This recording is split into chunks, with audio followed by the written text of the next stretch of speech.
Bom dia, boa tarde, boa noite, professora Verânia aqui falando com vocês. Espero que todos estejam em casa, cumprindo a quarentena. Não quero ver ninguém na rua jogando bola e fazendo as suas traquinagens que eu conheço muito bem que vocês estão se garante fazer, não é? Qual é o objetivo do nosso encontro aqui hoje, certo, meninos? Nosso objetivo aqui hoje é a gente tentar relembrar alguns conteúdos que nós estudamos nesse período de aula, né, que nós tivemos aí, janeiro, o mês de fevereiro e a metade do mês de março, né? Qual foi o principal assunto que o sexto ano estudou? O sexto ano estudou, teve como tema principal cultura, tempo e espaço. Mas nós também estudamos e verificamos aqui, gente, ó, esse principal questionamento, né? História. O que é? Quem faz? Certo? E qual é a importância? Vamos relembrar aqui alguns assuntos. Bom, nós já vimos lá na nossa salinha que a palavra história é uma palavra de origem grega, né? Que tem o significado de investigação. Então a gente já começa a ter mais ou menos aí um principal significado de história, que seria uma ciência que surgiu aí lá na Grécia Antiga, que tem o objetivo de estudar o nosso passado para facilitar a compreensão do nosso presente, certo? Quem faz a história? Todos nós. Todos nós fazemos a história. Eu, você que está em casa, os historiadores, as pessoas da sociedade no geral fazem a história, certo? E a história, ela vai se modificando. Ela vai se modificando de acordo com a cultura de um povo, de acordo com o tempo histórico e de acordo com o espaço, certo? O que é cultura? Todos vocês lembram? Nós também vimos na nossa sala de aula, meninos, que cultura é tudo aquilo que ou é feito pelo homem, certo? Ou é modificado pelo homem, certo? Ou é feito pelo homem ou é modificado pelo homem. E a cultura, ela é dividida em cultura material e cultura imaterial, certo? Dentro dos nossos estudos, nós vimos que a história, ela vai tendo aí a sua passagem, a sua cronologia, né? Pré-história, história antiga, Idade Média, Idade Moderna e Idade Contemporânea. E ao longo do tempo, isso vai sendo modificado, especialmente pela ação do homem dentro desse contexto, tá certo? Na nossa última atividade, que foi colocada no site da escola, foi pedido para que vocês pesquisassem sobre o Museu Nacional, né? Sobre o nosso Museu Nacional, que virou chamas, que virou cinza, que virou pó, especialmente no dia 2 de setembro de 2018, né? Exatamente nesse dia, o Museu Histórico Nacional, ele veio abaixo, né?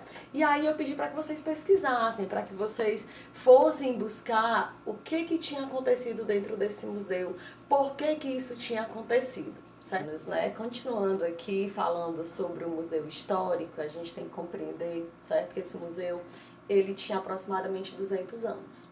E dentro dele tinha um acervo de aproximadamente 20 milhões de itens que contavam um pouco da nossa história, né?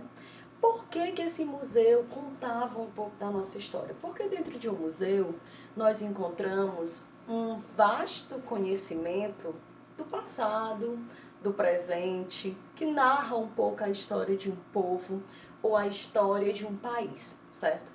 Dentro desse museu nós tínhamos coisas que nós estudamos em sala de aula, né? Por exemplo, nós tínhamos o fóssil do crânio de Luzia, que segundo a história, né, tinha aproximadamente 11 mil anos, era o fóssil mais antigo da América, estudado por nós. Nós vimos que Luzia era uma mulher de mais ou menos 1,30 m, que vivia nas imediações aqui do território brasileiro, junto com o seu bando, né? Ela era nômade, ela viveu no período do Paleolítico, ela era uma mulher que vivia da caça, da coleta de frutos, ela se alimentava exatamente daquilo que ela encontrava, certo? Dentro desse museu também nós tínhamos uma coleção de múmias do Egito, nós tínhamos vestígios da família real, lembrando que esse museu ele foi construído por Dom João VI, certo?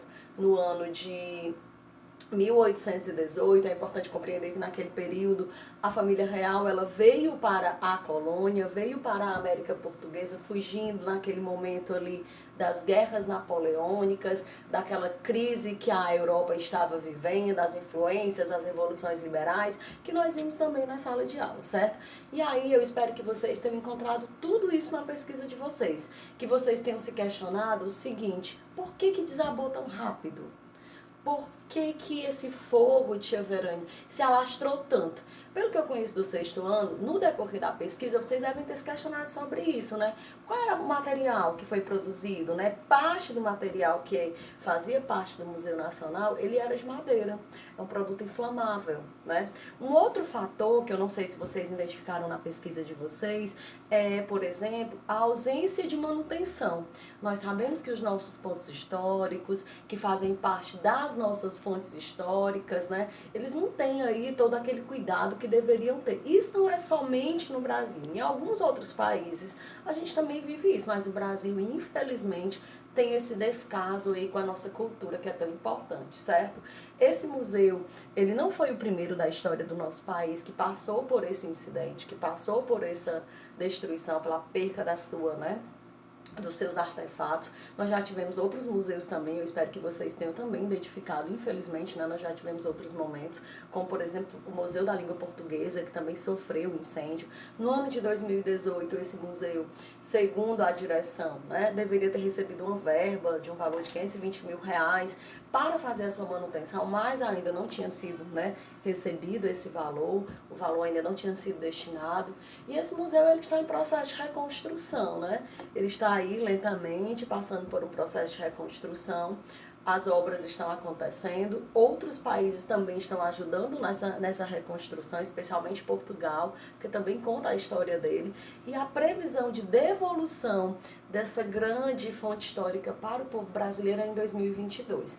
Já que eu falei muito aqui sobre fontes históricas, vamos aqui rapidinho lembrar o que são fontes históricas. São vestígios que a humanidade deixou no decorrer do tempo e do espaço, certo? E as fontes históricas, elas são divididas em 4.